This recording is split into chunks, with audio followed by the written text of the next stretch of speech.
Hello learners of all ages, my name is Mr. Montgomery. I teach 4th and 5th grade math, and today we're going to be talking about how to subtract with unlike denominators. Now, just like with adding unlike denominators, we have to make the denominators the same. So if I take a look at 5 and 2, I have to find a common denominator. Well, if I count by 2's, 2, 4, 6, 8, 10, I know that I can multiply 5 times 2 to get 10. And since 10 ends in either 5 or 0, we know that it is a multiple of 5. So 10 is going to be my denominator. And how did I get from 2 to 10? What did I multiply by? Multiplied by 5. Whatever I do to the denominator, I also have to do to the numerator. So 1 times 5 is 5. And getting from 5 to 10, we multiply by 2. And 3 times 2 is 6. So now I have 6 tenths minus 5 tenths, and 6 minus 5 is 1, and the tenths stay the same. Let's do another example. I have 5 6 minus 3 eighths. I have to find the common denominator between 6 and 8. One of the ways is to multiply 6 times 8. 6 times 8 is 48. So I have 48 as my denominator on both sides. How did I get from 8 to 48? I multiplied by 6. And how did I get from 6 to 48? I have to multiply by 8. Now, whatever I do from the denominators, I also have to do to the numerators. 3 times 6 is 6, 12, 18. And I also have 5 times 8, which is 40. And I can subtract those two. So I have 40 minus 18. And I have to borrow from this side, change this to a 10. So I have 10 minus 8 is 2.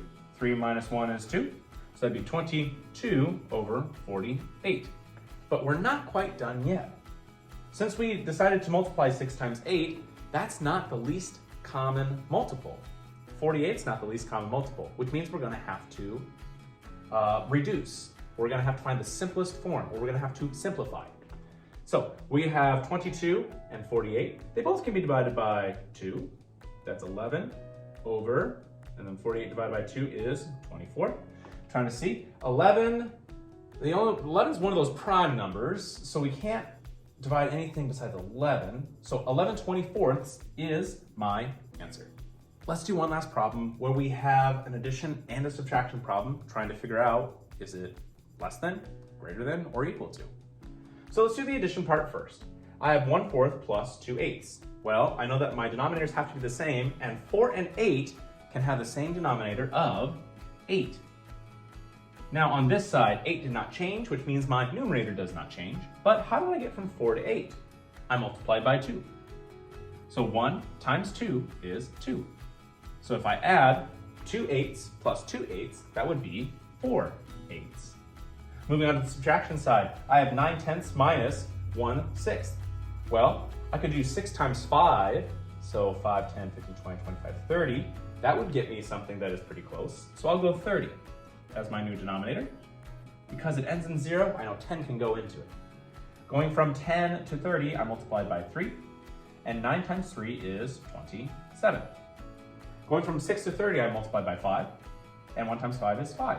So if I subtract 27 minus 5, 27 minus 5, that's 2 and 2. So I have 22 over 30. But now the problem is trying to compare it. I have to have a common denominator between each of these. But I also could probably try to simplify. So 4 over 8 can be simplified as a half because it can divide each side by 4. And 22 and 30 are both even numbers, so I can divide by 2. That's 11 over 15. And now I have to figure out a way to get both of them to have the same denominator. Well, 2 and 15, if I take 2 and 15 and multiply them together, I can get 30. So I'll have 30 on this side and 30 on this side.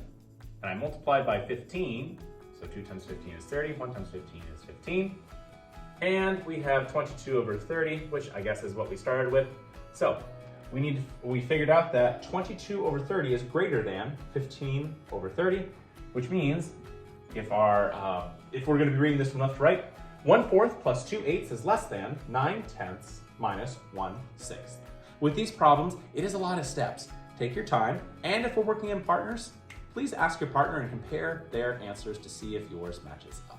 All right, my fifth grade friends, if we take a look at page 107, you'll be seeing that we're going to be doing practice problems number 3 and 7.